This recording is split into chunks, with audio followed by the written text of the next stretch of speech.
So today in this video, I want to talk about decisions. I want to talk about why we make the decisions we do. I want to talk about the decision-making process, right? The process that you follow, or intentionally or unintentionally, before making the decision. I want to talk about the results, right, of your decisions. And I want to talk about how to collect data on your results, right? And kind of get more aware of the decisions you're making and how that's affecting you. So I've made a lot of decisions in my life. We all do. A lot of my decisions were not so good, right? And I had a lot of negative results because of it. I was 300 pounds.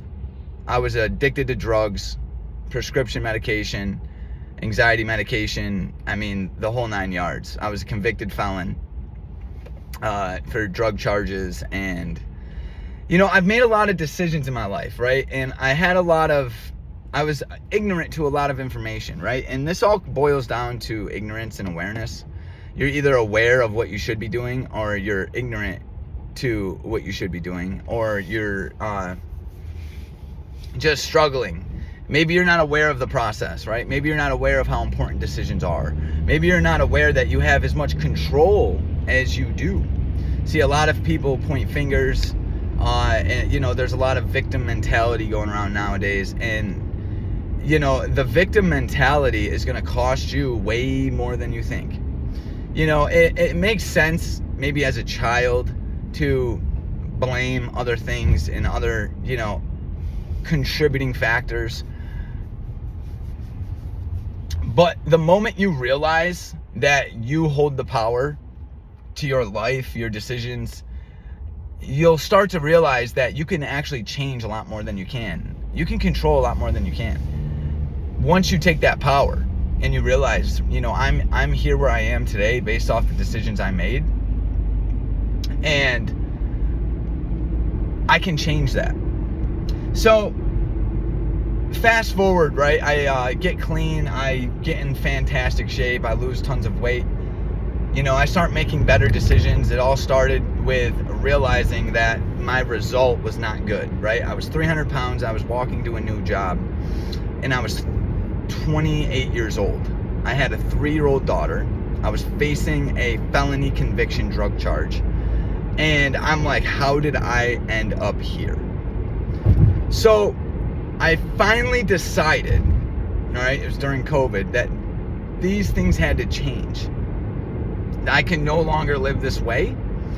And even if I changed the smallest thing, which was first my eating habits, and started to go to the gym and started to exercise a lot more, even if I just started there, I heard that it would snowball, right? The decisions you make are so important, because whatever decision you make is going to gain momentum. If it's a negative decision, it's going to gain negative momentum and snowball into a catastrophe.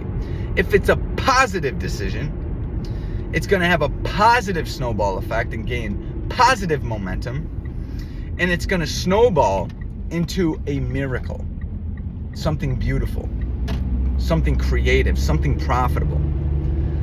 So that's where I started. I started going to the gym. I started to eat better. I started to get my mind right. I got a fantastic opportunity working in a lab where I was mentored by a man by the name of Sean, right? Sean Sweeney. He mentored me. You know, he taught me the importance of decision-making process. He taught me the importance of data. He taught me the importance of not being biased, not assuming anything, right? Because assumptions will get you killed. If you're stepping off a curb in New York City and you're assuming the car's going to slow down, literally get you killed. If you're assuming this trade's going to work because it worked yesterday, the same setup, that sort of perception of reality will literally cost you. It'll kill your equity curve. So assuming not only kills you, but it's a slow death, because at times, especially in the stock market, because you're not You're not learning anything, right? The reason why assumption is so bad, in my opinion, is you are not learning anything. You're not becoming better in any way. You're not recreating your scenario, right? Think about it. When you trade, if you put on a trade based on assumption or prediction, you're predicting this is going to happen because it happened yesterday. What happens is two things can happen. First thing that can happen is you're wrong, right? You made an assumption that something was going to happen based off something you created in your imaginary mind, right? And it didn't work the way you wanted it to. You took a loss, and then you go, okay, we'll try again tomorrow, right? That's the first bad outcome. The second bad outcome, which is way worse in my opinion, is you actually make money and it works for you. And then it energizes, solidifies the belief in your mind that you're actually doing something correct. This is why trading's so hard. Because you could develop bad habits based off bad decisions, which is based off ignorance or unawareness, right? And then you develop negative habits, inconsistent habits that become extremely hard to break. Just like doing drugs, just like being obese, and just like being a criminal. Nobody wakes up 30 years old and goes, man, this is exactly what I wanted to become, sitting there as a 300-pound drug addict convicted felon. Nobody wishes that as a child. That happens through bad decisions adding up. So on the stock market, nobody wants to starts their career in the market and goes, I want to be an inconsistent, assumption-based loser in this game, right? Nobody says that. They all want to become rich. But the thing is they don't know how to make good decisions. And they're lazy with it, right? Now, every good decision usually costs a little bit of effort. Usually you got to put a little effort into your decision making, right? You have to collect the correct data. You have to actually put the effort in to the point of going, hey, I'm not aware of how this works, but I have to figure it out. The only way to figure it out is by collecting data. You got to study data analytics. You got to learn some words, right? You got to learn predictive analysis. You have to learn how to actually do it. You think I knew how to study data? What? That sounded like Chinese to me when I first heard it. I was an obese convicted felon, sold drugs, did drugs. I had no idea what data analytics was. I had an assumption of what it was, but I had no concrete evidence, understood truth on the topic. It was perceived truth, right? Just like any assumption in the world. And that's what we call perceived truth. It'll get you killed.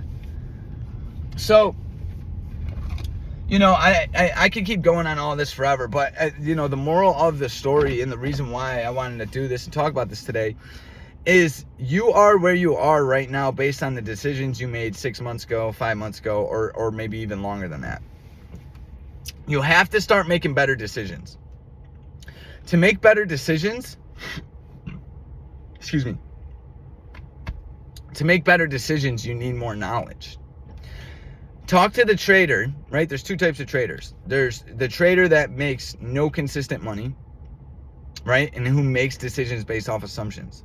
And then there's the trader that makes decisions based off analytics. And to use analytics in trading, you must have something to study, right? You need a primary indicator or indication or indication, right? That something's taking place. Right? This is why I use moving averages. Moving averages is a great way to study the market. When this happens, either when it's a cross, either when it's, a retest, you need to become familiar with what the moving averages are actually telling you. They're not just saying, oh, this trend is moving upward. It's telling you how the trend is moving. It's telling you the strength of the trend. And where most people get it confused is we're not looking for certain specific, I mean, we are looking for specific things, but it's more based off relativity, right? Or familiarity. How familiar is it? It's not necessarily wrong, is it familiar? Meaning, does it happen often? Is it irregular? Like, I've learned to study moving averages to the point where I can tell if the trend has any bit of irregularity to it. And maybe and if it's irregular, if it's an irregular trend, that means it may reverse, right? You have to become very aware to what healthiness, a healthy trend looks like. You got to be very distinctive, particular. You have to approach it with surgical precision, right? You have to study. You have to go, okay, this trend is healthy. How do I know? Very simple. I'm going to give you all my secret. Is the trend healthy? Means, is it extended from the moving average? Because once again, the moving average can only move based off certain particular factors, which is price. Is price rising faster than normal? You'll be able to tell this with a moving average. That's irregular. Is price graduating slower than normal, right? And if you can identify this, that's irregular. You have to understand what regular looks like, and I display this in my videos all the time. When you can understand this, you can then identify higher probability setups, because now you can go through the data and go, okay, well, when trend is familiar, we see this happen more often. A familiar trend means continuation. An if familiar trend means reversal, chop, consolidation. So learning to define your factors, your components, your tools is going to help you collect the data. It's going to help you because now you have something to actually study. You have something to look at, right? Back in the lab when we were studying, 5G antennas, in the telecommunications industry, you have to be extremely clear and focused, precise with what you're measuring. PIM, right? PIM is a form of measurement, a radio frequency measurement. Return loss, VISWAR, right? You're using analyzers. You're measuring the frequency, the energy that goes through the device of measurement, right? And you're measuring how much of it returns back, right? The loss of radio frequency energy going through the unit, right? We're measuring that, and it's literally dBc is tiny, right? But you can measure it. You can measure everything. Doesn't matter what it is. If I can measure return loss and PIM, you can measure a moving average. You'll start to see patterns in everything in life. It's so crazy. Once you start to see patterns, you can start to predict things. See, people are constantly going, oh, trading is about gambling. Maybe. But what if it's about patterns? What if it's about probabilities? You're telling me someone that learned how to count cards can't make money trading? You're telling me that when you sow a seed, you can't bet on the fact that a harvest is going to come? That sounds like a universal principle to me. When you can learn to understand God's automation, which is patterns, the sun rises every day, sets in the same place every single day. The moon rotates around the earth every 29 days. That's a pattern. There's patterns everywhere. You are filled with patterns. You probably wake up on the same side of the bed every day. You probably brush your teeth the same way every day, right? Probably to the point where you're getting cavities only on one side of your mouth. You probably cook dinner around the same time every day, right? You probably park in the same parking spot at work every single day. You probably go to the bathroom around the same time every day. You're predictable. And if you're predictable, you're a trader. Other traders are predictable. Patterns. That's literally what we're seeing when we're watching trading. When we're watching price action, we're seeing patterns. We're seeing predictability. We're seeing familiarities, right? People are familiar. They continue to do the same thing in all situations and circumstances. This creates price action, which creates patterns. Doesn't work all the time. Doesn't need to. You just need to work all the time. You just need to use proper risk reward. You just need perfect execution skills. You just need to stop making assumptions and start making decisions based off data. If you guys want more videos on data, comment data below, and I'll dive very deep into the units I measure, what I look to measure, how I measure them, and why I make the decisions I do based off the data I collect. That's the most important part. Because when you're approaching the market and you're seeing a specific pattern, you get an emotion, right? There's a lot tied to that. Is this trade going to be green today? Is it going to make money? Is it going to work for me? What other evidence can I gather to know that this trade's going to work? See, once we let go of that, and the only way to let go of that is through data. It's, oh, there's my criteria. I have to take it. I gotta take it.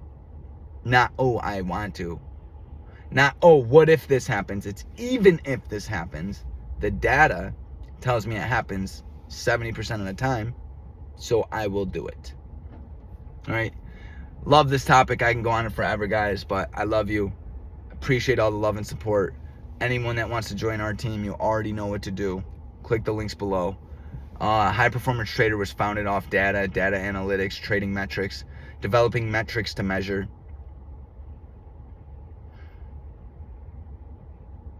Make data-driven decisions and watch your life change.